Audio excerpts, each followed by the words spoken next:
সবার সভাপতি মহাশয় এবং আপনারা যারা উপস্থিত হয়েছেন সবাইকে শুভেচ্ছা জানিয়ে আলোচনার মধ্যে অনেকগুলো প্রশ্ন ইতিমধ্যে এসে গেছে।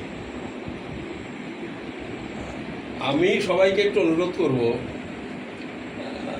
ও তৃণমূল করে বাই করেন সিপিএম, আমাদের মধ্যে আমরা সবাই কোনো না কোনো পলিটিক্যাল পার্টির সাথে কম বেশি যুক্ত। কিন্তু আমার অনুরোধ, আমরা আজকের এই যে আলোচনাটা করব, এই আলোচনাটা পার্টির উপরে উঠে ভাবতে হবে, ঠিক আইন বিষয়টা নিয়ে ভাবতে হবে। আমাদের বসবাসটাও এই আইনি আর বেআইনি এই দুই ভাগে ভাগ হয়ে যাচ্ছে। যেমনভাবে একজন চোর মানে সে বেআইনি কাজ করেছে বলে চোর, মানে আইন ভেঙেছে বলেই তাকে আমরা অভিযুক্ত করি। আমাদের কিন্তু বসবাসটাও এখন আইনি এবং বেআইনি এইভাবেই এসে গেছে, সেটা আমরা সব জায়গাতে বুঝতে পারছি। আমি খুব সংক্ষেপে এই নাগরিকত্ব আইনের মূল দুটো বিষয় একটু বলি, তাহলে দেখবেন আমাদের বুঝতে খুব সুবিধা হবে। সেটা হলো, আমরাই যত মানুষ আছি, মানুষ নাগরিক না, ভারতে আছি। আমি যদি ধরে নিয়ে এখন যে জনগণনা ডিক্লেয়ার হয়ে গেছে, মানে জনগণনার প্রক্রিয়ার মধ্যে আমরা আছি, যদি 150 কোটি লোক যদি ভারতে হয়, এরকমই হবে এবার, তাহলে 148 কোটি লোক কিন্তু এখানকার লোকাল ভূমিপুত্র। মানে সংসদে যা এ পর্যন্ত আলোচনা হয়েছে, ওই 1,75,85,00,000 পর্যন্তই কথাবার্তা হয়েছে। ইন্দ্রজিৎ গুপ্ত যখন ছিলেন একবার বলেছিলেন যে মোটামুটি 1,75,00,000 বাইরের লোক আমাদের দেশে আছে, তাই সিংহভাগ পাকিস্তান থেকে আসা, পাকিস্তান বাংলাদেশ থেকে আসা। তাহলে এই যে এইখানে 180 কোটি লোক যারা এখানকার ভূমিপুত্র, এরা একটা ক্যাটাগরির লোক। আমি এই ক্যাটাগরি বলছি, আইনতই একটা আলাদা ক্যাটাগরি। আমাদের দেশের যা নাগরিকত্ব আইন, এরা একটা আলাদা ক্যাটাগরি। আর বাইরে থেকে যারা এসেছেন, বাইরে থেকে আসা মানে হচ্ছে জন্ম বাইরে, এই দেশের বাইরে ভারতে এসেছে, এই হচ্ছে দ্বিতীয় ক্যাটাগরি লোক। সে জন্ম একদিন বয়সে আসলেও যা, 30 বছর বয়সে আসলেও তাই। জন্ম যদি দেশের বাইরে হয়, সেটা আলাদা একটা ক্যাটাগরি, এবং এই দুটো ক্যাটাগরির আইন আলাদা।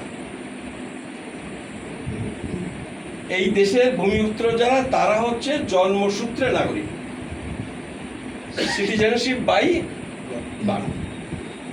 আর আমরা যারা এসেছি, বাইরে থেকে যারা এসেছেন, তারা হলেন বহিরাগত, এবং এই বহিরাগতরা ভারতের নাগরিকত্ব পেতে পারেন। সেক্ষেত্রে শর্ত হচ্ছে একটা, তাকে আবেদন করতে হবে। আবেদন করার কিছু শর্ত আছে, আবেদন করতে হবে। আবেদন যদি মঞ্জুর হয় তাহলে নাগরিক, আবেদন মঞ্জুর না হলে নাগরিক নয়। এইবারে এই আবেদন করার সিস্টেম কিছু আলাদা আছে। বাই রেজিস্ট্রেশন হলে এক ধরনের শর্ত, বাই ন্যাশনালাইজেশনে যদি আপনি চান আলাদা, মানে শর্তে কিছু ডিফারেন্স আছে, সে যেভাবেই হোক আবেদন করে নাগরিক হতে হবে। এইবারে এখানে সিদ্ধান্ত নিন যে তাহলে এই যে কজন লোক আমরা বসে আছি, এর মধ্যে আমরা কে নাগরিক, কে নাগরিক না। বিমলদা বললেন নাগরিক, নিজেই বললেন, কারণ উনি বাংলাদেশের সার্টিফিকেট নিয়ে এখানে এসে চাকরি পাওয়ার চেষ্টা করেছেন। অফিসে গেলে বলছে তোমার ঢাকা ইউনিভার্সিটির সার্টিফিকেট, রাজশাহী ইউনিভার্সিটির সার্টিফিকেট, যশোর বোর্ডের সার্টিফিকেট, কী করে চাকরি দেবো? যে কারণে ওনার সিটিজেনশিপ সার্টিফিকেট করতে হয়েছে, মানে আবেদন করে নাগরিকত্ব হয়েছে। ওই ঢাকার সার্টিফিকেটের সাথে নাগরিকত্বের সার্টিফিকেটটা দিয়ে দিলে ঝামেলাটা মিটে গেছে, তাই তো? এরকম কিছু লোক আছেন যারা শিক্ষিত, ওখান থেকে পাশ করে এসে চাকরি বাকরি পেয়েছেন, তারা করেছেন। আমার ধারণা আর অধিকাংশ লোক যারা ওপার বাংলা থেকে এসেছেন, চাকরির প্রয়োজন এরকম হয়নি, তারা নাগরিকত্বের সার্টিফিকেট করেন। আবার আর এক ক্যাটাগরি ওখান থেকে এসছেন, এসে ক্লাস 6-7 ভর্তি হয়েছেন, হয়ে তাদের এইখানকার সার্টিফিকেট ফলে তাদের চাকরি পেতে গেলে আর ধরতে পারেনি। তারা ভাবছেন যেহেতু ক্যালকাটা ইউনিভার্সিটি সার্টিফিকেট, পশ্চিমবঙ্গ বোর্ডের সার্টিফিকেট, জন্ম কিন্তু তাদের ওপারে, হয়তো ক্লাস 6-7 এসে রাজবল্লভপুরে ভর্তি হয়েছে। তারা ওইভাবে কাজটা না না, আমি বলছি এইভাবে হয়তো তারা কাজটা মিটিয়ে নিয়েছে। কিন্তু আইন যদি বলেন যেহেতু তার জন্ম ওখানে, এখানে পাশ করলেও কিন্তু তাতে নাগরিক হচ্ছে না, মানে আইনের কথা বলছি, হচ্ছে না। কিন্তু সম্ভব এদিক ওদিক করে গভর্নমেন্ট অতটা এই ব্যাপারে ই করেনি, যার জন্য হয়ে গেছে, বলেছে একটা প্রাইমারি সার্টিফিকেট নিয়ে আসো, এটা ওটা এদিক ওদিক করে। এবং তারপরেও আপনারা জানেন হয়ে গেছে মানে কি, পয়সা কিছু দিতে হয়নি ডিআইবিকে, এরকম নয়, ওরা সবটাই বুঝে যায়। শেষবেশ ওই কিছু পয়সা করে দিয়ে ম্যানেজ হয়েছে, কিন্তু এটা হলো আইনত কিন্তু বেনাগরিক, এটা বেআইনি কাজ। তা আমাদের অবস্থা হচ্ছে এই জায়গাতে। এইবারে যে যত কথাই বলুক না কেন, মমতা বন্দ্যোপাধ্যায় বলছিলেন যে আমি থাকতে কিছু হবে না, এখন কিন্তু হাত তুলে দিয়েছেন, বলছেন বেনাগরিক হলে ওইটা তো আমার কিছু করার নেই, ওটা তো কেন্দ্রের ব্যাপার। আপনারা দেখেছেন এই বিবৃতি, কারণ এইটাই হচ্ছে আইন। মানে আইনের বাইরে মুখ্যমন্ত্রী কি করে যাবেন? আইন মানব না বললে তো 356 দ্বারা জারি করতে বাধ্য হবে কেন্দ্র, কারণ আইন সবাইকে মানতে হবে। তো তিনি যে পর্যন্ত পলিটিক্স রাজনীতি করার জন্য যে পর্যন্ত যা বলার বলেছেন, তারপরে যখন আসলে ব্যাপারটা মুখোমুখি হয়ে গেছেন, তিনি এখন সত্যি কথা বলতে বাধ্য হচ্ছেন। তারপরে ভাইয়েটা পার্টি করেন, আপনারা পরশুদিন আনন্দবাজার দেখেন, আপনিও দেখে নেবেন। ওরা কিন্তু বলছেন, মানে এরকম বলেছেন যে আমাদের রেড ভলেন্টিয়াররা যেভাবে, আনন্দবাজার রিপোর্ট, যেভাবে কোভিডের সময় কাজ করেছিল, এই এসআইআর এর সময় আমাদের রেড ভলেন্টিয়াররা প্রত্যেকটা ভোটারকে সহযোগিতা করবে যারা প্রকৃত ভোটার। দেখবে এখন ভোটারটা এক কথায় হচ্ছে না, দুটো শব্দ লাগছে।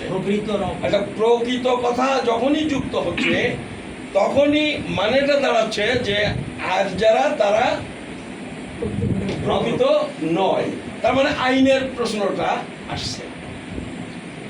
এখন প্রকৃত ভোটার যারা তারা নিশ্চিন্ত, এই কথা সবাই বলছে, ইভেন শুভেন্দুও বলছেন। বলছেন এখানকার যারা মুসলমান তাদের বিরুদ্ধে আমাদের কিছু বলার নেই। আর আগে মুসলিম অনুপ্রবেশকারী বলতেন, দেখবেন মোদি এসে দুর্গাপুরে বলেছিল অনুপ্রবেশকারী তাড়াবো, তারপরে 15ই আগস্ট লালকেল্লা থেকে বললেন, তারপরে দমদম জেলের মাঠ থেকেও বললেন, আগে বলতেন নাগরিকত্ব দেব সবাইকে, এই 3টে মিটিংয়ে এসে বললেন তাড়াবো এবং অনুপ্রবেশকারী তাড়াবো। মুসলিম অনুপ্রবেশকারী এই কথা কিন্তু বলেনি, ওই মুসলিম শব্দটা এখানে বাদ দিয়েছে, আর ওখানে প্রকৃত শব্দটা যোগ করেছে। এই ডেভেলপমেন্টটা আপনারা লক্ষ্য করেছেন।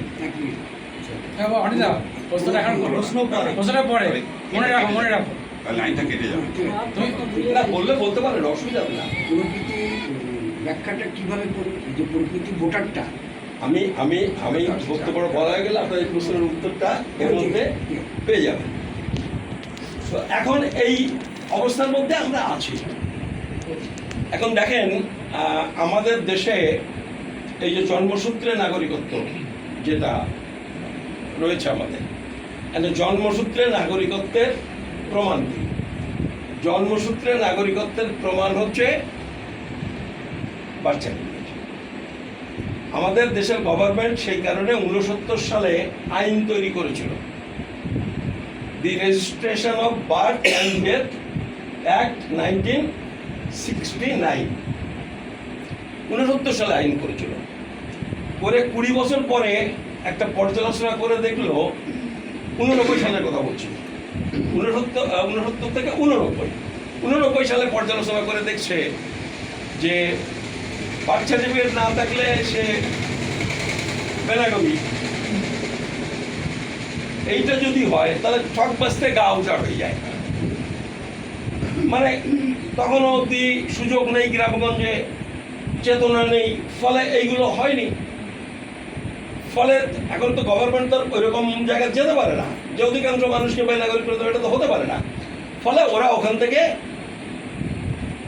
89 সালে বললো 89 সালের পর থেকে সবাইকে করতে হবে, এটা বললো 89 সাল, 20 বছর পরে এসে।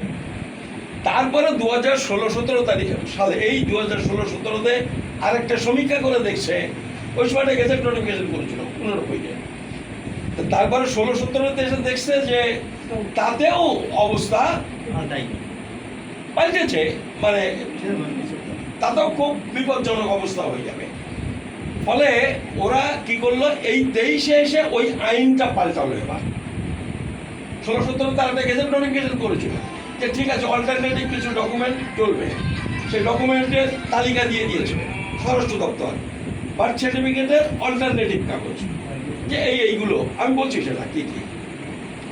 তারপরে এই 23 সালে এসে ওই আইনটা পাল্টা, 69 সালের আইন করে কি বললো, দি registration of birth and death amendment act 2023 23 সালে। এইবারে 23 সালে আইন করে বললো, ওই যা আবার হয়েছে 23 সালের 1 অক্টোবর।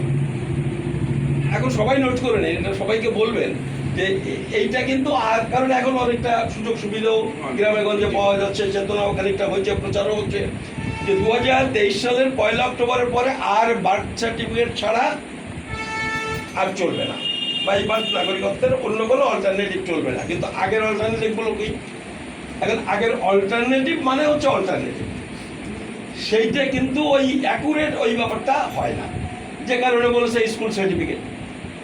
তো স্কুল সার্টিফিকেট তো আমি বললাম যে হয় না, ওখানে জন্ম এখানে চলে এসছে, তা বলেছে স্কুল সার্টিফিকেট হলে হবে, ওই গভর্নমেন্টের ছাপ মারা কোনো কাগজ হলে হবে, লাইসেন্স হলে হবে, তারপরে ওই নানান রকমের 8-9টা ডকুমেন্ট, এই যেগুলো এসআইআর যেটা এসছে ওইটাই মূলত ঘুরিয়ে ফিরে এসছে। এইটা বলেছে অল্টারনেটিভ ডকুমেন্ট হলে হবে। তাহলে দেখেন এই 148 কোটি লোকের মধ্যে দেখা যাবে ওই 48 কোটির যদি থেকে থাকে বার্থ সার্টিফিকেট, 100 কোটির নেই, তারা অল্টারনেটিভ সার্টিফিকেট দেবে। এখন এবারে অল্টারনেটিভ সার্টিফিকেটের প্রশ্ন যখন হচ্ছে, অল্টারনেটিভ সার্টিফিকেট দিলে হয়, তাহলে রাজবল্লভপুর থেকে যে পাশ করে বেরিয়ে গেছে ক্লাস 6-এ ভর্তি হয়ে, তাকে কি করে আটকাবে?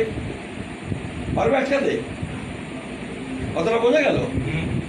ধরো ওনাদের পাড়ার মুসলিম যারা এখানকার মানুষ, সে রাজবল্লভপুর থেকে পাশ করে তার এই সার্টিফিকেটে মেনে নিচ্ছে অল্টারনেটিভ, ভূমিপুত্র এখানকার।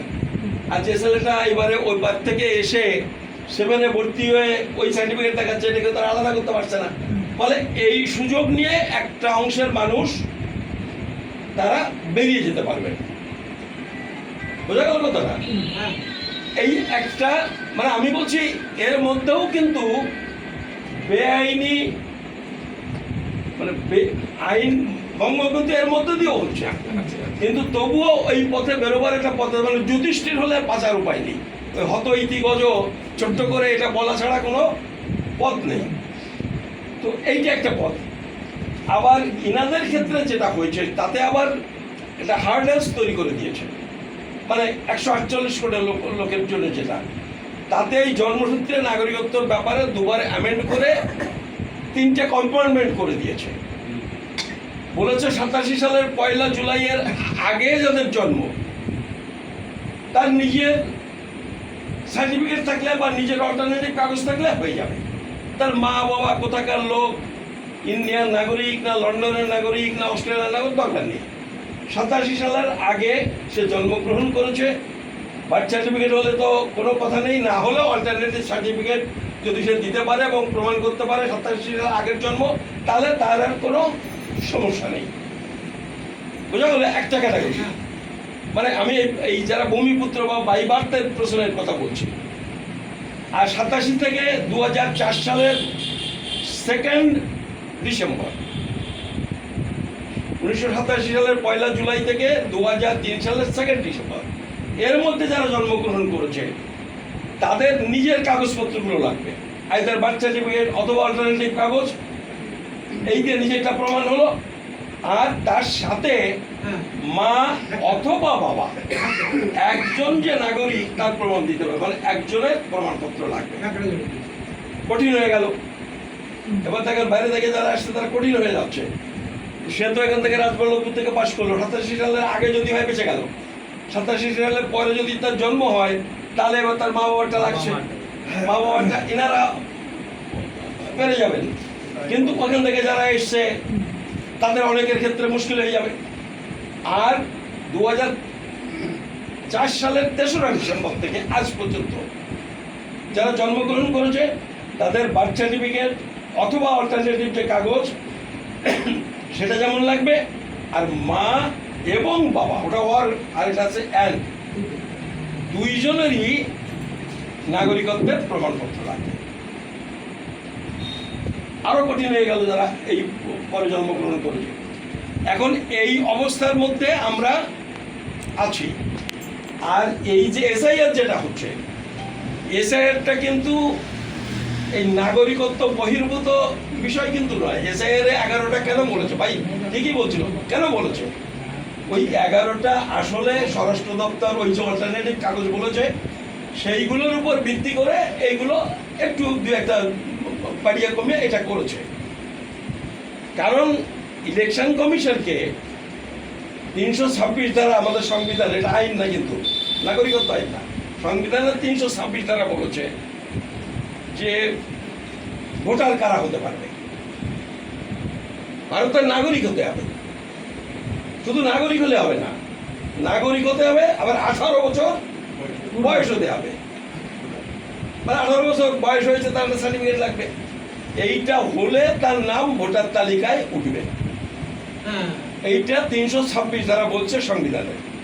তা এইবারে ইলেকশন কমিশন যদি ভোটার তালিকায় নাম তোলার আগে কাউকে যদি বলে যে আপনি নাগরিক কি নাগরিক না সেটা আমরা দেখবো, তালিকে সে সংবিধান বহির্ভূত কিছু বলছে, যতই চিৎকার চেঁচামেচি যাই করুক বিরোধীরা, এই জায়গাতে কিন্তু সুপ্রিম কোর্ট কিন্তু এই জায়গায় কিন্তু হস্তক্ষেপ করেনি, এটা কারো করতে পারবে না। কারণ এইটা হচ্ছে ইলেকশন কমিশনকে সংবিধান দায়িত্ব দিয়েছে। এইবারে যেটা হতে পারে, তুমি প্রমাণ করার জন্য আরো কিছু কাগজ বাড়াও যেখান থেকে তুমি বুঝতে পারো যে সে তার নাগরিকত্ব, বা টাইম আরো একটু বাড়িয়ে দাও যাতে তারা কাগজপত্রগুলো জোগাড় করতে পারে।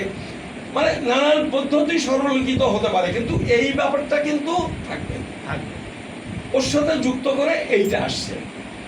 এখন এইটা যখনই আমরা বুঝতে পারি, এইবার তাহলে আমাকে সেইভাবে রেডি হতে হবে। তার মধ্যে অতিরিক্ত একটা কথা বলেছে, সেটা হচ্ছে ওই যে মানে হিসেবের সুবিধার জন্যই হয়তো এটা বলেছে যে ঠিক আছে 2000 মানে আগের যে স্পেশাল রিভিশন যেটা হয়েছিল, ওই স্পেশাল রিভিশনে যাদের নাম আছে সেটা কিছুটা কাগজপত্র দেখেছিল। আপনারা জানেন আমাদের এখন 28 লাখ মতো লোক বাকি ছিল ওয়েস্ট বেঙ্গল 2002-এ। তো ওইটাকে একটা ভিত্তি ধরছে ইলেকশন কমিশন। ঠিক আছে 2002-এ আমাদের এখানে 2-এ, ওদের ওখানে 3-এ, এইটাই যাদের নাম আছে তাদের আর কাগজ দেখানো প্রয়োজন নেই, ওইটা দেখাতে পারলেই মেনে নেব। একটা এটা কিন্তু একটা বাড়তি সুবিধা, কিন্তু এনআরসির সময় কি হবে এটা কিন্তু জানি না। কারণ ওই 2011 ভোটার তালিকায় নাম থাকলেই যে সে নাগরিক, এই 2002 বা 2003 যে কোনোটা, এইটা কিন্তু স্বরাষ্ট্র দপ্তর বা নাগরিকত্ব আইনে এইটা নেই। এইটা যদি পরে একটা গেজেট নোটিফিকেশন বা একটা আইন করে যদি বলে যে এইটাকে আমরা একটা কাট অফ ডেট করে দিলাম যে 2002-এর ভোটার তালিকায় যাদের নাম আছে তারা নাগরিক, এরকম একটা ডিসিশন যদি গভর্নমেন্ট পরবর্তীকালে নিয়ে নেয়, তাহলে এনআরসির সময় ওইটা দেখালে হয়ে যাবে। না হলে আবার যে অফিসার আসবে সে আবার ফ্যাকড়া মারলেও মারতে পারে, মানে ভালো মন্দ নানান রকমের অফিসার থাকে। কেউ হয়তো ওইটা দেখে মেনে নিল, কেউ হয়তো বললো না নিয়ে আসো, এরকম নানান রকম ব্যাপার হতে পারে। এখন এইরকম একটা অবস্থার মধ্যে আমরা রয়েছি। এইবারে আমাদের এখানকার বিভিন্ন পলিটিক্যাল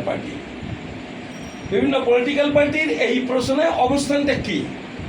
আপনারা দেখুন পলিটিক্যাল পার্টিগুলোও কিন্তু ক্রমেই পেছচ্ছে কেন?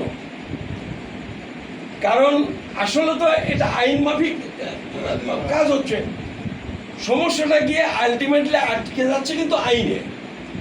আর এই প্রশ্নে স্পষ্ট করে কথা কেউ বলতে পারছে না, কোনো পলিটিক্যাল পার্টি বলতে পারছে না তার কারণ হচ্ছে এই আইনগুলো যখন তৈরি হয়েছে তখন বুঝে হোক, মানে এর কি কি ইম্প্যাক্ট হতে পারে, বুঝে হোক না বুঝে হোক, সব পলিটিক্যাল পার্টি এইটাতে সম্মতি দিয়েছে।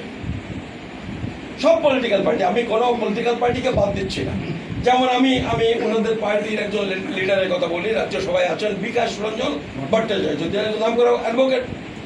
তিনি বলছেন 2002 সালে তো হয়েছে আমাদের এখানে এসআইআর, দেখবেন একটা ভিডিও দেখছিলাম ওনার, এরকম তো হয়নি তখন, এই যে এখন যেরকম হচ্ছে। দেখুন এর দুটো কারণ। একটা কারণ হচ্ছে কংগ্রেসি আমল, আপনারা জানেন, যেটা দাদা বলছিলেন যে কংগ্রেসি আমলে এইসব নিয়ে ওরা মাথা খাবায়নি, একটা কারণ। আর 2 নম্বর কারণ হলো 2002-এ তো এইসব আইন ছিল না। 2003-এর আইনেই বলে দিয়েছে অনুপ্রবেশকারী কে অনুপ্রবেশকারী কে এটা তো 2002-এর নাগরিকত্ব এই এসআইআর করার সময় তো এই আইন ছিল না, কারণ ওটা তো 2004-এর 3রা ডিসেম্বর থেকে লাগু হয়েছে, তাই না? ফলে এই কড়াকড়ি করার প্রশ্নটা তখন কিন্তু আসেনি। ফলে এখন এইটা যদি পরিষ্কার করে, এটা জানে না বিকাশবাবু তা কিন্তু নয়, বিকাশবাবু জানেন, কিন্তু এইটা নিয়ে বিকাশবাবু হোক, মমতা বন্দ্যোপাধ্যায় তো সরকারেই ছিলেন, পরিষ্কার করে যদি বলতে হয় তাহলে নিজেদের দিকেও আঙুল ওঠে। এ যদি বিজেপিকে এইটা নিয়ে সমালোচনা করতে যায় তাহলে বিজেপি পাল্টা জবাব দিয়ে দেবে, তোমরা এটা তো হাত উঁচু করেছিলে, না তো করনি। এনআরসির প্রশ্ন, এই যে এত কথা হচ্ছে 14A ধারা যেটা হয়েছে নাগরিকত্বের 14A ধারাতে বলছে কম্পালসারিলি এনআরসি করতে হবে, কম্পালসারি শব্দটা লিখেছে, বাধ্যতামূলকভাবে এনআরসি করতে হবে। 2003 সালে এই 14 এটা হয়েছে, তো শেষ পর্যন্ত কোনো পার্টি আপত্তি করেনি। মানে বাংলাদেশ থেকে আসা লোকজনকে একটু সুবিধে দাও, এইটা মনমোহন সিং আর শঙ্কর রায়চৌধুরী বলেছিলেন। কিন্তু এই যে প্রশ্নটা, এই 14A ধারা যেটা এনআরসি করতে হবে, এই প্রশ্নে কেউ আপত্তি করেনি, একজন এমপিও আপত্তি করেনি। আজকে বলছে এনআরসি করতে দেবো না, আজকে সব দল বলছে এনআরসি করতে দেবো না।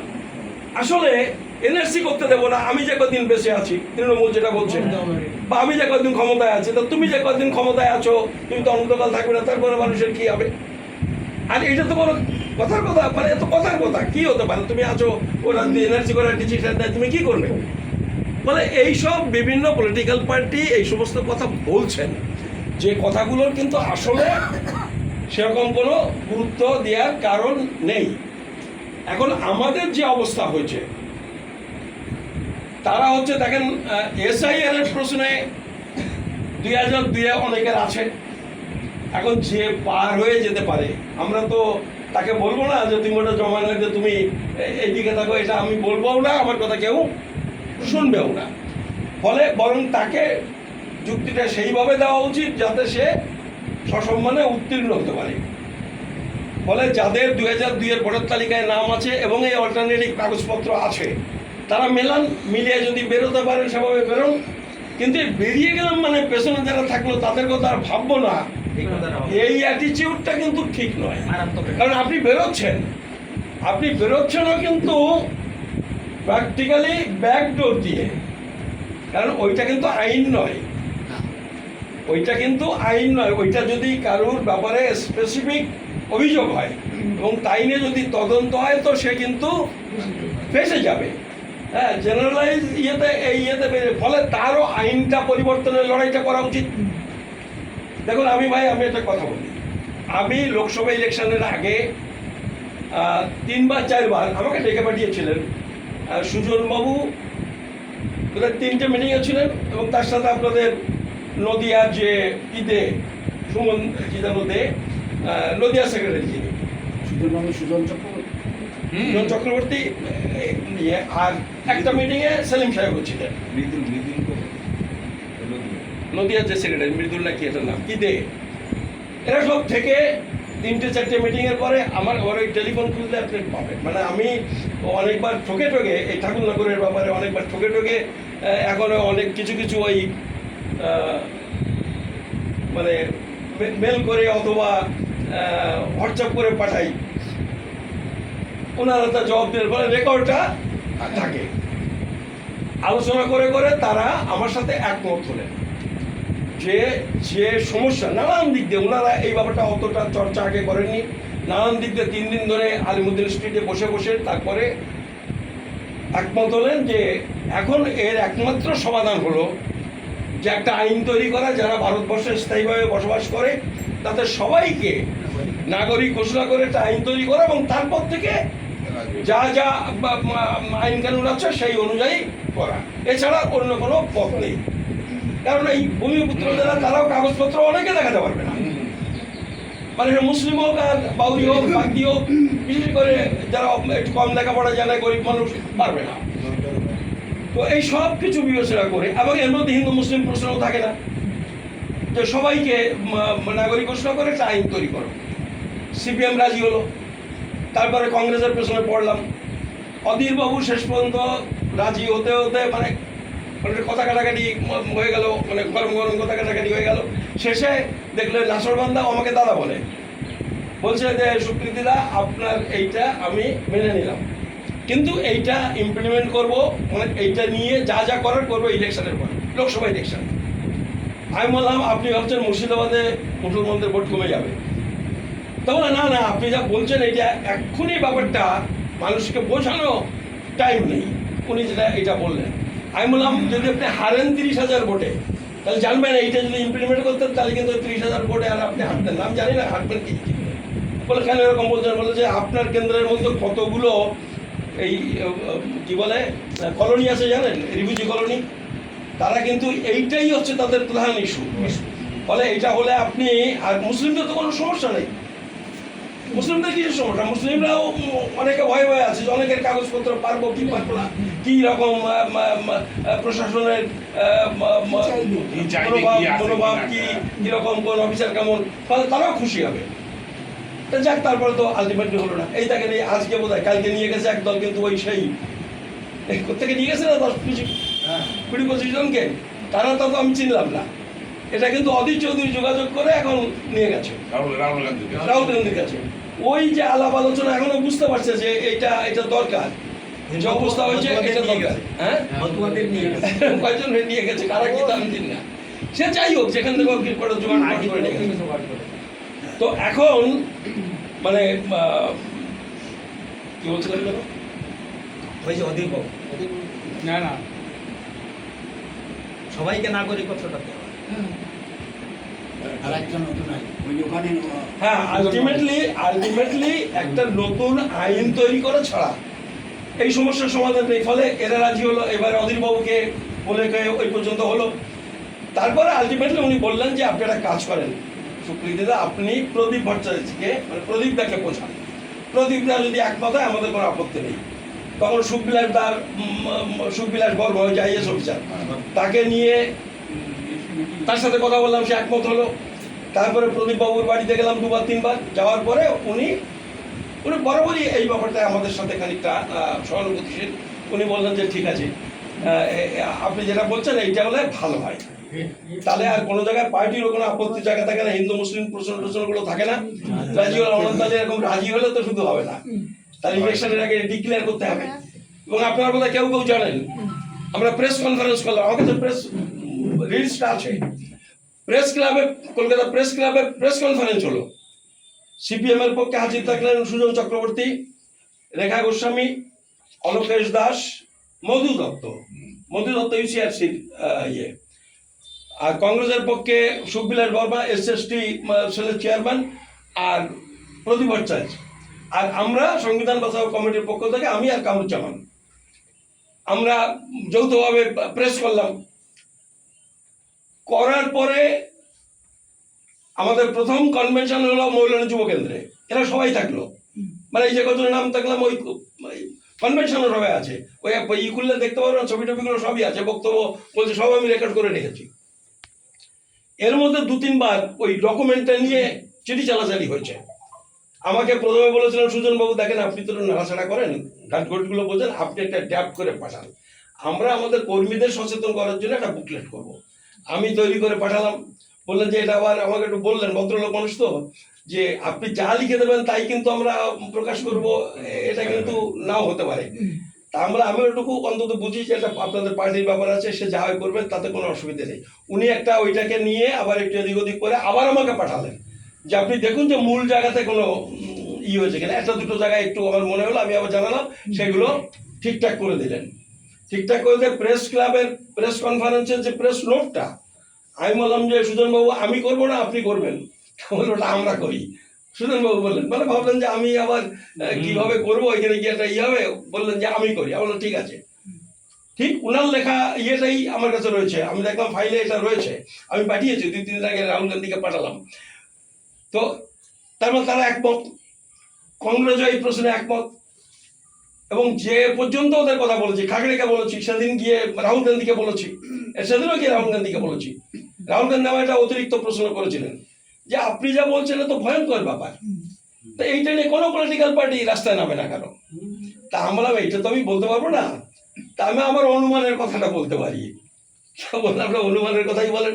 আমি বলে এই দেরিতে যারা এসছে সব schedule caste, schedule tribe, OBC এইসব, আর সব পলিটিক্যাল পার্টির নেতা হচ্ছে কায়েদ বাউনরা, এই জন্য হয়তো গুরুত্ব দেয় না, এটা একটা কারণ হতে পারে। মিশি হাসবে। তো যাই হোক, এখন পরিস্থিতিটা এরকম জায়গাতে আছে। এইবারে কথা হলো আমি যাচ্ছি সিপিএম পার্টি, আমি গেলে পার্টি, আমি পরে সুজনবাবুকে বলেছি, যদিও মানে উনি কোনো মন্তব্য করেননি, আমি বললাম যে আমি বুঝেছি যে আলটিমেটলি আপনারা কেরল কংগ্রেসের কেরল পার্টির ইন্টারেস্টে আপনারা এইটা আপনাদের ইয়েতে রাখতে পারেননি, না হলে সিপিএম পার্টি থেকে প্রেস করবে, তারপরে সেখান থেকে এটা তো হওয়ার কথা না। আসলে কার বিরুদ্ধে কেরল গভর্নমেন্ট একটা কেস করেছিল CA-19 যখন হয়েছিল, ওই যে হিন্দু মুসলিম প্রশ্ন, মানে সংবিধানের ধর্মনিরপেক্ষতার প্রশ্নে, এখন এইটা কেরল সিপিএম পার্টির গভর্নমেন্টও এই কেসের পার্টি, সেই জায়গায় একটা বক্তব্য আছে। আর এইটা করতে গেলে তার থেকে অনেকটা ডেভিয়েশন হয়ে যায়, আর ওইটা আবার বিজেপি কাজে লাগাবে কিনা ইলেকশনে কেরলে, বোধহয় এইসব ভেবে আমার অনুমানের কথা বলছি।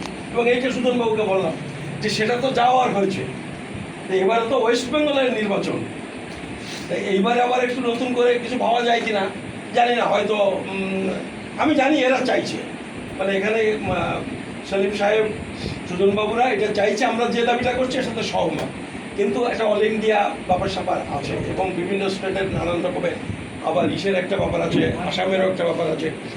যাই হোক, কিন্তু নীতিগতভাবে এরা সবাই একমত।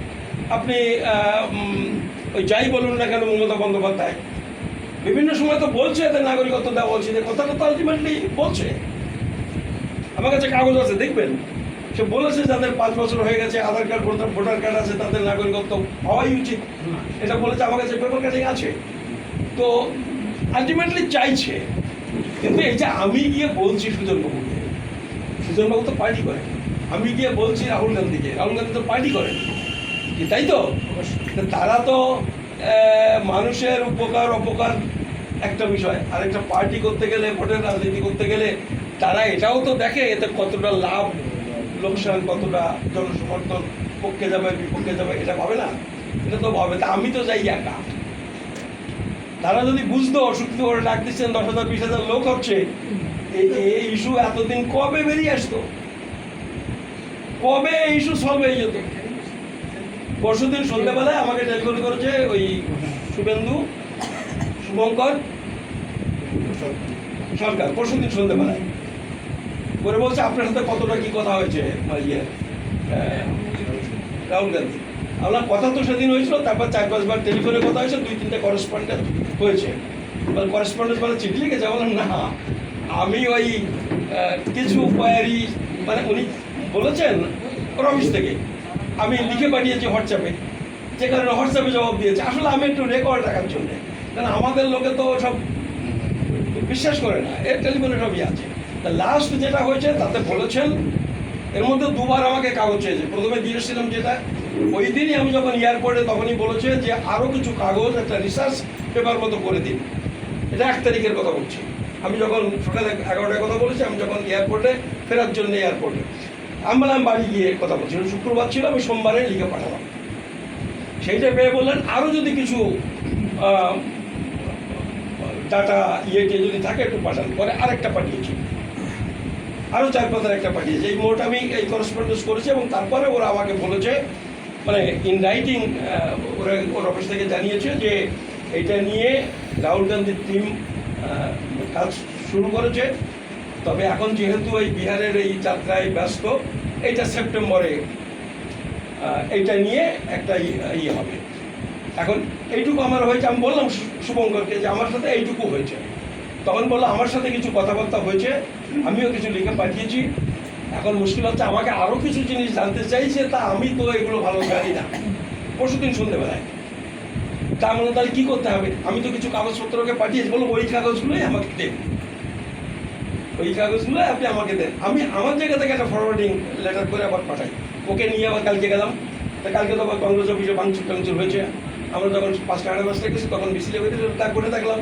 আসলো ঘুরে এসে আবার আমাকে আলাদা করে নিয়ে প্রায় আধা ঘন্টা 40 মিনিট ওই ব্যাপারটা একটু বুঝলো। তারপর আমি নিয়ে গেছিলাম সব কাগজ, একজনকে বললো যে লেগে টেগে, তাকে বললো ওইগুলো এই দুটো চিঠি একটু বাদ দিয়ে দেন। মানুষ বিহার দিল একটা চিঠি ছিল, ওই 2010 সালে লিখেছিল। বললো ওইটা দাদা ভাই আমরা ওইটা পাঠাবো না, ওর প্রতি খুব অ্যালার্জি আছে হাইকমান্ডে, আমরা বাদ দেন। তো আমার সামনে বসে সব রেডি করে বললো যে সব কপিটা আজকেই পাঠিয়ে দিচ্ছে, কালকে হার্ড কপিটা আমরা পোস্ট করবো। তো এদিকে কাজটা এইভাবে খানিকটা এগোচ্ছে। এর মধ্যে আবার এই জায়গায় আমাকে একদল এই যারা গেছে তারা তো কিছু বোঝা লোক, আমি তো চিনি না কাউকে, আপনারা চলেন কোনো মধ্যে হতে পারে না। মানে এইগুলোতে কি হয়, কাজগুলো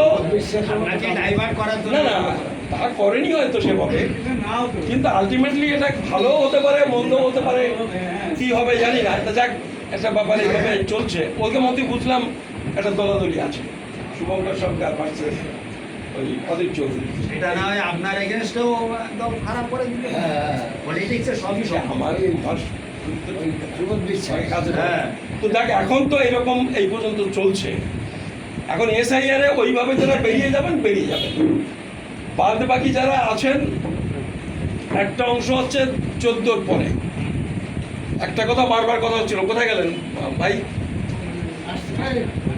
এই একটুখানি আসেন, আপনি কতগুলো কথা একটু বলছিলেন, কি জানো না চলে যাচ্ছে না এই একটুখানি না চলে না, ওই যে আপনি যে প্রশ্নটা বলছিলেন।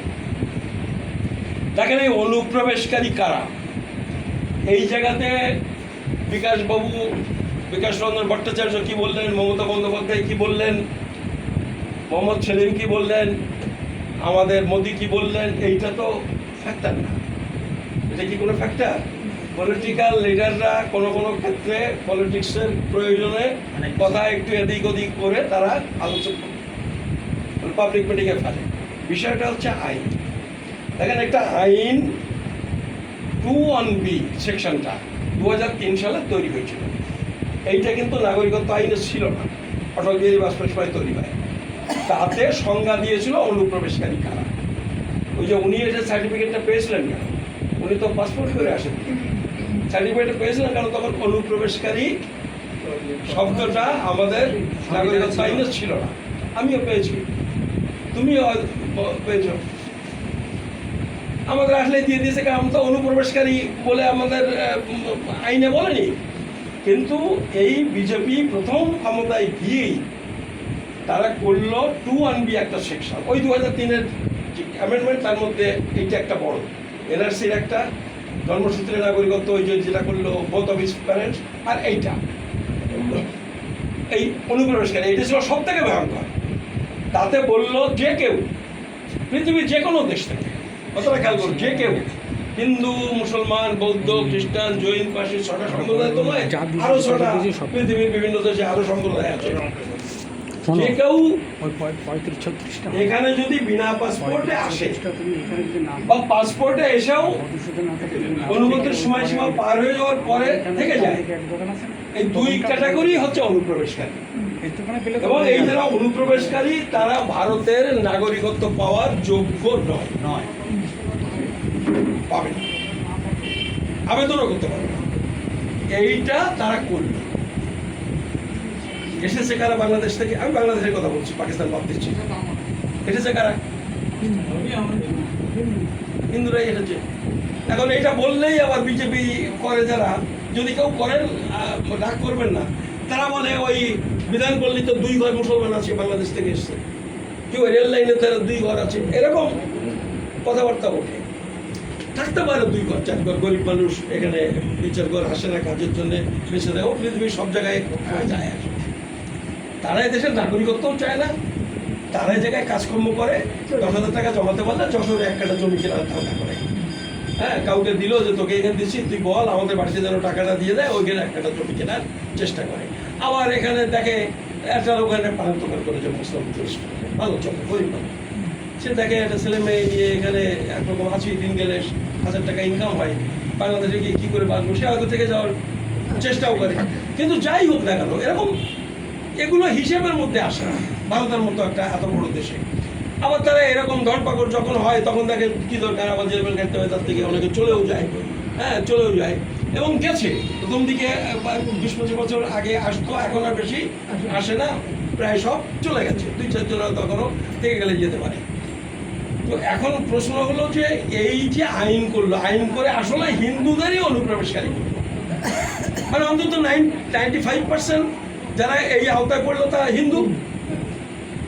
এখন এইটা করে কিন্তু ওরা প্রথমে চুপচাপ ছিল। আমরা যখন চেঁচামেচি শুরু করলাম, কারণ তার পরপরই চেঁচামেচিটা শুরু হলো ঠাকুরনগর থেকে, ওই যে প্রথম যে অনশন থেকে, এইটা যখন ইয়েতে চাপে পড়ে গেল, তখন ওরা ওদের RSS, বজরং দল, বিজেপি সব ইয়েকে নির্দেশ দিল যে তোমরা প্রচার শুরু করো, হিন্দুরা শরণার্থী, মুসলমানরা অনুপ্রবেশকারী। এবং এই প্রচারটাই গ্রামে গঞ্জে ওরা করলো। আইনে কিন্তু সবাই অনুপ্রবেশকারী। এইটা হিন্দুদের, কারণ ওদের ওই সংগঠন আছে, তারা এইটা হিন্দুদের খাওয়ালো। কিন্তু দেখুন কথাটা যে একেবারেই মিথ্যে ছিল, তার নিজেরাই স্বীকার করলো। যখন K-19 কি বলেছে, K-19 তো তারাই এনেছে। K-19টা কিচ্ছু না, K-19 হচ্ছে 21B-তে একটা অ্যামেন্ডমেন্ট।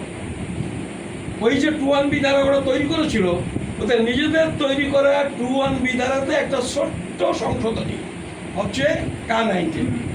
কি সেইটা বললো, ওই যে বলেছিলাম সব দেশ থেকে আসলে অনুপ্রবেশকারী, ওই সব দেশের মধ্যে 3টে দেশ বাদ দিচ্ছি। ধারাটা কিন্তু বহাল আছে, সব দেশ থেকে 3টে দেশ বাদ দিচ্ছি। আর বলেছিলাম সব সম্প্রদায় অনুপ্রবেশকারী, তার মধ্যে তো 6টা সম্প্রদায় বাদ দিচ্ছে। তাহলে 3টে দেশের 6টা সম্প্রদায় আর অনুপ্রবেশকারী না। তাই এই যাদের বললো হিন্দুরা অনুপ্রবেশকারী নয়, তারা অনুপ্রবেশকারী ছিল বলে তো তাদের তকমা মুক্তি করলো, তাই তো? তার মানে নিজেরা এই 16 বছর ধরে যে মিথ্যে কথা বলেছে নিজেরাই প্রমাণ করলো। কিন্তু এইটা যে করলো, করে নাগরিকত্বের জন্য আবেদন করার সুযোগ দিল। কিন্তু বিমল দল যখন অ্যাপ্লাই করেছিলাম তখন এইসব ঝামেলা ছিল না, এইসব ঝামেলা ছিল না, আবেদন খুব সিম্পল ছিল। এরা আবার দেখলো করতে তো বাধ্য হলো, কারণ তো ইচ্ছেই করেনি, বাধ্য হয়ে করেছে যে এইটা না পাল্টালে আর ওয়েস্ট বেঙ্গলে সংগঠন গড়া সম্ভব না। এইটার জন্যই তারা অ্যামেন্ডমেন্ট আনলো। এনে কি করলো, এনে বললো যে 2014 আগে না আসলে কিন্তু না, 2014 31শে ডিসেম্বর পর্যন্ত যারা এসেছে তারা ছাড় পেল, তাদের অনুপ্রবেশকারী তকমা মুক্তি হলো। তাহলে এইটা যখন সবাই আজকে পর্যন্ত অনুপ্রবেশকারী, তার মধ্যে 14 পর্যন্ত যখন আমি ছাড় দিলাম, তা বাকিটা কি? তাহলে বাকিটা কি? তো ভাই যে বলছিল কারা অনুপ্রবেশকারী বসবো কি করে, আইনে পরিষ্কারই বলেছে যে 2014 মানে 2015 সালের 1 জানুয়ারি থেকে আজ পর্যন্ত যে মুসলমান বাংলাদেশ থেকে এসেছে সে অনুপ্রবেশকারী, যে হিন্দু বাংলাদেশ থেকে এসেছে সে অনুপ্রবেশকারী, যে বৌদ্ধ এসেছে সে অনুপ্রবেশকারী। হিন্দু মুসলিম কোনো পার্থক্য নেই 2014 পরে যারা এসেছে। আর মুসলমানরা কিন্তু 2014 পর্যন্ত এসেছে যারা, তারাও কিন্তু অনুপ্রবেশকারী হয়ে গেছে। তার মানে মুসলমানরা অল অ্যালং অনুপ্রবেশকারী যদি বিনা পাসপোর্টে এসে থাকে, আর হিন্দুরা হচ্ছে 14 সালের পরে যারা এসেছে। তাহলে অনুপ্রবেশকারী তাড়াবে কাদের বলছে সেটা তো আইন বলে দিচ্ছে, এইগুলো অনুপ্রবেশকারী। মুসলমান যদি এসে থাকে ওরা রোহিঙ্গা বলছে, কত রোহিঙ্গা 1.5 কোটি না কত বলছে না শুভেন্দু?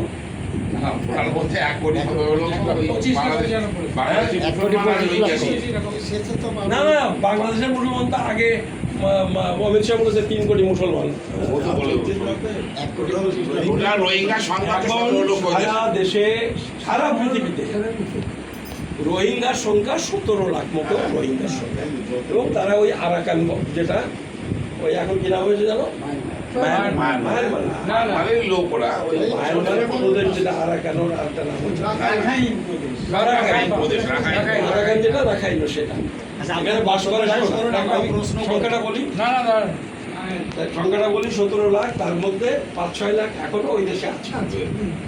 তাহলে 10-12 লাখ এসছে, 12 লাখ মতো এসছে, তার মধ্যে 10 লক্ষ 11 লক্ষ বাংলাদেশে একেবারে রেকর্ডেড রিফিউজি, মানে জাতিসংঘের সার্টিফিকেট দেওয়া আর দেওয়া রিফিউজি সেখানে আছে 11-12 লাখ। আর কিছু মানে যারা নাফ নদী পেরিয়ে বাংলাদেশে ঢুকেছে, এইটাই হচ্ছে বেশি, নাফ নদীর পাশ দিয়ে আছে, মানে যেটাকে ওই পাশেই হচ্ছে ওই নাফ নদী মানে খালের মতো, আমি গেছি। তারপরেই হচ্ছে ইয়ে, এখন ওর আবার উত্তর দিকে একটা বর্ডার আছে যেটা আমাকে নাগাল্যান্ড, মিজোরাম, এই দিক দিয়ে বেশিরভাগ এসছে। আবার কিছু ওই সময় যে গণহত্যা হয়েছে, কিছু ওখান থেকে ভারতের মধ্যে ঢুকেছে, ভারতের নাগাল্যান্ড, মিজোরামে ঢুকেছে। তারাই ঘুরতে ঘুরতে যারা গেছে 1050 মানে রোহিঙ্গা ভারতে ঢুকেছিল। তার মধ্যে 30,000 মতো রোহিঙ্গা রয়েছে জম্মুতে ক্যাম্পে, এবং সেখানে সব ব্যবস্থা জাতিসংঘ করে, তাদের কার্ড দেওয়া এই দেওয়া সব করছে। আর 3-4টে জায়গাতে আছে, একটা হচ্ছে দিল্লিতে কয়েকটা ক্যাম্প আছে ওই যমুনার পাড় দিয়ে, এটা ওই ওরাই রক্ষণাবেক্ষণ করে জাতিসংঘ এবং গভর্নমেন্ট, ইন্ডিয়া গভর্নমেন্ট তাদের এই অনুমতি দিয়েছে। গুজরাটে আছে, গুজরাট আর রাজস্থান, এই গুজরাট সীমান্ত রাজস্থান সীমান্তের ওই এলাকায় কিছু, গুজরাটের মধ্যে কিছু, রাজস্থানের মধ্যে কিছু আছে। এই হচ্ছে রোহিঙ্গা। এখন শোনেন, আমরা 71-এ এসে ওই লম্বা ঘর ছিলাম, সব মেয়েদের নানান সমস্যা, এটা ওটা, কেউ কেউ মনে করেছে ওখান থেকে বেরিয়ে গিয়ে আমি জন মজুরি দিয়ে খাই, তাদের বাড়িতে কাজকর্ম করার লোক আছে, এইরকম ওই কষ্টে 2-1 ঘর হয়তো ছুটে ছিটে এদিক ওদিক বা কোনো সূত্রে কোথাও কোনো যোগাযোগ থাকলে চলে যেতে পারে। এরকম মানে এগুলো তো মানে এগুলো পৃথিবীর সব দেশে, সমস্ত দেশে এগুলো থাকে, এগুলো কিছুই না। আমি বলছি একটা পরিবার দেখেন ওয়েস্ট বেঙ্গলে, শুভেন্দু, যেটা রোহিঙ্গা, এখন ওরা করছে রোহিঙ্গারা সব হিন্দু, রোহিঙ্গারা সব হিন্দু সেজে গেছে। এবার কি জবাব দেবেন আপনি, রোহিঙ্গারা সব হিন্দু দিচ্ছে? ফলে এইসব কথা হচ্ছে, এগুলোতে কান দেওয়ার কোনো যুক্তি নেই। আসলে যেটা এখন সমস্যা যেটা আমাদের হয়েছে, আমাদের এসআইআরটা হলে আমাদের লোক তো কী করে বাঁচবে? এখন ওই অংশ তো তাদের কিছু করার নেই। আসলে তো 2014 থেকে না, এটা আসলে আপনি ধরে নেন 2010-এর পরে যারা এসেছে তাদের কারো কোনো কাগজ নেই, মানে আসলেও তো কাগজ পেতে পেতে 2-3 বছর লাগেছে। আসলে দেখা যাবে কাগজ, ওই যেটা বলছিল, কাগজ দেখা যাবে কত সালে তুমি পেয়েছো, সেই সালটাই তোমার আসবার সাল। ফলে 2010-এর পরে যারা এসেছে তাদের এই আইন কেউ চলে আসেন কেন, তাদের এই যে আইন এখন আছে তাতে তাদের কোনো পথ খোলা নেই, মানে এটা পরিষ্কার বুঝে নিন, তাদের কোনো উপায় নেই। 2014 সালের আগের কাগজ যাদের নেই, তার মানে আসলে 2010 সাল থেকে যারা এসেছে তাদের কাগজ নেই, তো তাদের কোনো পথ খোলা নেই। তারা কিন্তু ভারতবর্ষে অনুপ্রবেশকারী, যাদের তাড়াবার কথা ওরা বলছে, তাড়াবে কোথায়? ওরা তাড়াবে না, কারণ তাড়াবার জায়গা নেই। আর আমি এই প্রসঙ্গে একটা কথা বলি, পরিমল বাবা আমার মনে আছে কিনা, অর্থনীতি দরকার মনে থাকতে পারে, মাস্টারমশাই আপনার যদি মনে থাকে, 98 সালে লালকৃষ্ণ আদবানি 13 মাসের সরকার যে সময় আদবানি একটা কথা বলতো, আমি দেশের সমস্ত মানুষকে 2 ধরনের কার্ড দেবো, মশাই মনে আছে? একটা লাল রঙের কার্ড আর একটা সবুজ রঙের কার্ড। সবুজ রঙের কার্ড পাবে যারা নাগরিকত্ব প্রমাণ করতে পারবে, আর যারা প্রমাণ করতে পারবে না তাদের তাড়াবো না, তাদের লাল রঙের কার্ড দেবো, যা এক ধরনের ওয়ার্ক পারমিট। গভর্নমেন্ট একটা নীতি প্রণয়ন করবে যাদের লাল রঙের কার্ড, তারা এইটুকু সুযোগ পাবা, কাজ করবা, খাওয়া দাওয়া, রিক্সা ভ্যান চালাবা, নাগরিক অধিকার পাবা না। এখন এরা ওই যে 98 সালে যেটা ঘোষণা করেছিল সেইটা আইনি রূপ দিল এই K-19 এই যে বলে দিল এইগুলো যারা নাগরিকত্ব পাবে না তারা হচ্ছে ওই লাল কার্ডধারী। ইতিমধ্যে Kuddus Ali versus union of India গত ডিসেম্বরে গুয়াহাটি হাইকোর্ট একটা রায় দিয়েছে, তাতে বলেছে এইরকম লোক যারা আছে তাকে আধার কার্ড থাকতে পারে, প্যান কার্ড থাকতে পারে, কারণ তারা এখানে কাজ করবে, খাবে, আয় করবে, ফলে তাকে ট্যাক্স দিতে হবে। আধার কার্ড হচ্ছে তার পরিচয়, তবে গভর্নমেন্ট তাদের অন্য রঙের আধার কার্ড দিতে পারে, এই কথা লিখেছে ওই Kuddus Ali versus union of India জাজমেন্টে। তবে তাদের ভোটার কার্ড পাসপোর্ট থাকবে না, একদম ক্যাটাগরিক্যালি বলেছে। এই সব জাজমেন্টগুলো এক জায়গায় করে এরপরে গভর্নমেন্ট একটা নীতি ঘোষণা করবে, এরা এইটুকু পাবে, এইটুকু পাবে। এইবারে এই যে মধ্যেখানে যে লোকগুলো আছে যারা অল্টারনেটিভ কাগজ দিয়ে SIR-এ নাম তুলতে পারবে না, আবার অনুপ্রবেশকারীও নয়, আছে না কিছু লোক, এদের এখন একটা পথ আছে। যদি তাতে নাগরিকত্ব হতো তাহলে আমরা বলতাম যে তাহলে অ্যাপ্লাই করে নাগরিকত্ব পাওয়া, কিন্তু আমরা এই অ্যাপ্লাই করতে বলছি না। তার কারণ অ্যাপ্লাই করে নাগরিকত্ব দেবে না। মানে কি, আমি বলছি ওই রাজনীতি করার জন্য 1-2 হাজার লোকরে দিয়ে বললো 1-2 লাখ 1 কোটি লোকরে দিয়েছি, ওদের সব প্রেস, এটা আলাদা প্রশ্ন। লোকসভা ইলেকশনের আগে 2 দিনের মধ্যে দিয়েছিল ওই 14 জনকে নাগরিকত্ব, লোকসভার আগে 14 জনকে দিয়েছিল, দিয়ে একেবারে টিভিতে। আবার এই 26 ইলেকশন এসছে, এরা চেষ্টা করছে কোনো রকমের সার্টিফিকেট যদি নাও হয়, এবার বলবে 1 লাখ 2 লাখ 5 লাখ লোক অ্যাপ্লাই করেছে। এরা এইটা বলবে যে এত লোক অ্যাপ্লাই করেছে, হয়তো 2-10 জন। আমি এখনো পর্যন্ত আমার যে আইডিয়া, সমস্ত পশ্চিমবঙ্গে 20 সংখ্যা পার হয়নি যারা সার্টিফিকেট পেয়েছে। আমি 8টা-9টা লোকে পেয়েছে এইটা খবর রাখি, 8টা-9টা নিয়ে জানি। আর ওই যা ঘুরে যাচ্ছে যেখানে শুনি ওগুলো প্রচুর পাচ্ছে ঠাকুরনগরের মধ্যে। যখন জিজ্ঞেস করলো ওই একটা নামই বলে, কি 2টো নামই বলে, ঠাকুরনগরে 3 জন পেয়েছে, মানে আমার জানা মতে। তো এই সমস্ত ব্যাপারগুলো এখন অবধি চলছে। কিছু লোকে হয়তো দিতে পারে, তাও এই দেওয়ার মধ্যে অনেক গোলমাল আছে, সেইটা আমি আজকে আপনাদের একটু বলে দিই। ওরা বলছে না যে আবেদন করলে কোনো অধিকার কাটা যাবে না, কি বলছে তো? আসলে এইরকম একটা কথা, এই কথা আমি বলছি, এইরকম একটা কথা আইনে লেখা আছে। আবেদন করার সময়, K-19 আবেদন করার সময় আবেদনকারী যে অধিকার ভোগ করে সেগুলো বহাল থাকবে। বাংলা মানে করলে এই হয়, কিন্তু ইংরেজিতে শব্দটা লিখেছে মানে যে অধিকার প্রিভিলেজ এনজয় করে, শব্দটা এনজয় লেখেনি, শব্দটা লিখেছে এন্টাইটেল। শব্দটার মানেটা কি? এন্টাইটেল শব্দটার মানে হচ্ছে আইনসঙ্গত যে অধিকার,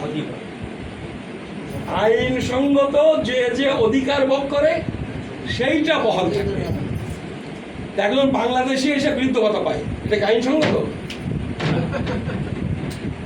একজন বাংলাদেশি বিধবা ভাতা পায়, আইনসঙ্গত? একজন বাংলাদেশি ইন্দিরা যোজনা তো ঘর পায়, ইন্দিরা যোজনাতে ঘর পায়, আইনসঙ্গত? এইগুলো দিতে গেলে মেম্বারকে লিখতে হয় ভারতীয়, কিন্তু সে নিজে যখন লিখে দিচ্ছে আমি বাংলাদেশি, আমার বাড়ি ছিল যশোর জেলার মনিরামপুর থানায়, আমার বাবা বাংলাদেশি, আমার মা বাংলাদেশি, আমার বউ বাংলাদেশি, এই লিখে যখন অ্যাপ্লাই করছে তখন তার আইনসঙ্গত অধিকারগুলো তার বজায় থাকবে। ফলে আইন বহির্ভূত যে অধিকার পেত সেইটা গভর্নমেন্ট বন্ধ করলে তো আর কিছু করার নেই। ফলে এই জায়গাটা আমাদের লোকজনকে একটু সতর্ক হতে হবে। আমি জানি না, মানে আমার মনে হয়েছে বলে আমি বলছি। এনটাইটেল শব্দটা বাড়িকে দেখে নেবেন, আমি ডিকশনারিতে পরিষ্কার 2-3টে ডিকশনারি কেটে দেখেছি, তার মানে হচ্ছে আইনসঙ্গত অধিকার, এর সাথে একটা আইনের প্রশ্ন আছে, বা গভর্নমেন্টের পলিসিগত কোনো অধিকার। তো এইটা একটা জায়গা আছে। 2 নম্বর হচ্ছে যারা সার্টিফিকেটগুলো পেয়েছেন 2-3 মানে এই যে 8-10 জন যাদের কথা বলছি, একটা আছে ওই নাগরিকত্বের ইপদের একটা শপথ নিতে হয়। এটা শপথ নিতে হয় না, এই শপথটা একটা প্রফর্মা আছে, মানে সেটা পড়ে অফিসারের সামনে এটা পড়ে সই করতে হয়, তারপরে তার কাউন্টার সিগনেচার করে। নাগরিকত্ব আইনে লেখা আছে যেদিন শপথ নেবে, মানে ওই যেদিন সই হয়েছে, খালি কত তুই ঘুমাচ্ছিস, যেদিন সই হয়েছে সেই দিন থেকে শপথটা কার্যকরী থাকে 3 মাস। বুঝা গেল? বলে শপথ যেদিন তাকে সই করালো তার 3 মাসের মধ্যে যদি সার্টিফিকেটটা ইস্যু না হয় তাহলে এই শপথের কার্যকরী নয়, এবং পরিষ্কার লেখা আছে সার্টিফিকেট পেলেও মূল্যহীন। সে যদি নাগরিক সার্টিফিকেট পেয়েও যায় তাহলেও মূল্যহীন নাগরিকত্ব আইন। আমি ওই জন্য এটা নিয়ে এসেছি, মানে এটা নিয়ে কেউ প্রশ্ন করতে পারে বলে আমি সিটিজেনশিপ একটা বইটা নিয়ে এসেছি। তাহলে এই হচ্ছে আরেকটা ইয়ে। কোনো ক্ষেত্রে ইস্যুইং অথরিটি যদি মনে করে যে বিশেষ কোনো কারণে এটাকে এক্সটেন্ড করা দরকার, মানে ওই 3 মাসটাকে বাড়ানো দরকার, এইটা ওই অথরিটির একটা স্পেশাল পাওয়ার আছে। এখন এই যারা ওর যেদিন নিয়েছে আর সার্টিফিকেট যেদিন পেয়েছে আমরা তো জানি না তার মধ্যে গ্যাপ কতটা।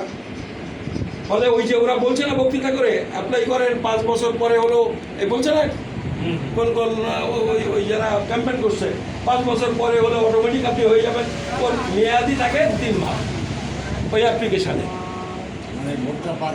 এই একটা ব্যাপার।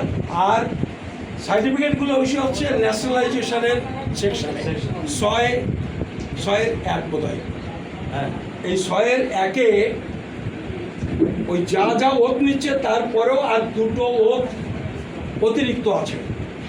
এটা কিন্তু রেজিস্ট্রেশনের মাধ্যমে হলে দরকার হয় না, ন্যাশনালাইজেশনের ক্ষেত্রে দরকার। আর এই সার্টিফিকেটগুলো ন্যাশনালাইজেশন সেকশনে হচ্ছে, রেজিস্ট্রেশন হচ্ছে 5-1-এ, ওই যেটা আপনি পেয়েছেন। আর এইটা দিচ্ছে 6-1। এটাতে লাগে যে অ্যাপ্লিক্যান্ট ভারতীয় সংবিধানের 8 শিডিউল, সংবিধানের এটা নাগরিকত্ব আইনে সংবিধানের যে 8ম তফসিলি, তাতে বোধহয় এরকম 20টা না 22টা ভাষার নাম আছে, সেই একটা ভাষাতে অন্তত লিখতে পড়তে পারে। এইটা কিন্তু ন্যাশনালাইজেশনের একটা অন্যতম শর্ত, এবং এইটা কোনো রেপুটেড অর্গানাইজেশন দিতে পারে, অথবা এফিডেভিট করে 2জন ইন্ডিয়ান সিটিজেন বলতে পারে যে হ্যাঁ ওই লিখতে পড়তে জানে। এইটা কিন্তু নিচ্ছে না, এই সার্টিফিকেটটা অ্যাপ্লিকেশন করার সময় নিচ্ছে না। সার্টিফিকেশনে ওই ইয়ে রয়েছে, প্রভাবটা দিয়ে আছে। হ্যাঁ অ্যালেক্স ওই দিয়ে আছে, ওই যে আইনের যে ইটা সেখানে ওই প্রভাবটা করে দিয়ে আছে। তাও বলেছে ওতটা ফর্মের নাম্বার আছে, যে 12 নম্বর ফর্মে ওত নিতে হবে, সে ফর্মটা দেওয়া আছে, ওই ফর্মে করতে হবে। আরেকটা অতিরিক্ত লাগবে, সেটা হলো ন্যাশনালাইজেশনের ক্ষেত্রে এলে 2জন ইন্ডিয়ান সিটিজেন তারা এফিডেভিট করে সার্টিফিকেট দেবে তার ক্যারেক্টার সম্পর্কে, যে সে সন্ত্রাসবাদী না, চোর না, গুন্ডা না, সমাজ বিরোধী না। এই সার্টিফিকেট দিতে হবে 2জন ইন্ডিয়ান সিটিজেনকে হলফনামা দিয়ে, মানে এফিডেভিট করে। আমি বাংলাদেশ থেকে এসে আমার এটা দেবে কি দেবে না আমার যত ডাউট আছে, বুঝলেন তো? এই দুটো কিন্তু নিচ্ছে না। তার মানে এইরকম নয় তো যে সার্টিফিকেট টিকিট ইস্যু করে দেবো, আসলে তা মূল্যহীন, আসলে ইনভ্যালিড। এইটা আমি জানি না, মানে আমি এই সম্ভাবনার জায়গাগুলো, আইনের জায়গাগুলো আমি আপনাকে বলে দিলাম। এখন তো কবে ওত নিচ্ছে, কবে পাচ্ছে, সেটা তো তারাই জানে, আমি তো এটা জানি না। তো এইগুলো আইনে আছে, আপনারা দেখে নিতে পারেন। আজও যদি দেখতে চান, আমি ওই জন্য নিয়ে এসেছি, মানে বই নিয়ে এসেছি আমি, ওই দেখতে কেউ চাইতে পারে বলে নিয়ে এসেছি, কারণ এটা তো খুব ইম্পর্ট্যান্ট জিনিস। তো এই অবস্থাতে আমরা বলছি যে এক্ষুনি আবেদন করার দরকার নেই। শুনুন, আবেদন তড়িঘড়ি আবেদন করার একটা কারণ হতে পারে যে আবেদন করে আমি SIR-এ নাম তুলবো, নাম তুলবো, এই জন্য তড়িঘড়ি হতে পারে। তা এরকম কি মনে হচ্ছে যে 1 মাস পরে যদি হয়, আমি জানি না হবে কি না, মানে বিহারের অভিজ্ঞতায় বিজেপি যদি মনে করে লাভ কিছু হচ্ছে না, তাহলে হয়তো বলতে পারে এর দরকার নাই। মানে সে আমাদের দেশে সেই গ্রামের বাংলা সে শুরু ভাগ করার গল্প জানেন না? এ বাদ মানি নি হ্যাঁ? ওই যে ভাগগুলাই নোট যে জায়গায় দেখি করে ভাগ করতেছে, নোটের মুখটাকে বলেছে তারপরে যেটা যে ভাগ না একজন লোক বলছে, আমি ওই ভাগ নেবো। তখন গুলাই করছে এ ভাগ এ ভাগ মানলাম না। তা এর তাই হচ্ছে কিনা কে জানে, বুঝলেন তো? তো এইসব ব্যাপারগুলো এখন চলছে। এই তো তা আর এটা নিয়ে কি বলবো, এইবারে কি জিজ্ঞেস আমরা কিছু করছেন? প্রশ্ন করি বলবো? এবার আমি একটু প্রশ্ন করি। হ্যাঁ আমি একটা প্রশ্ন করি।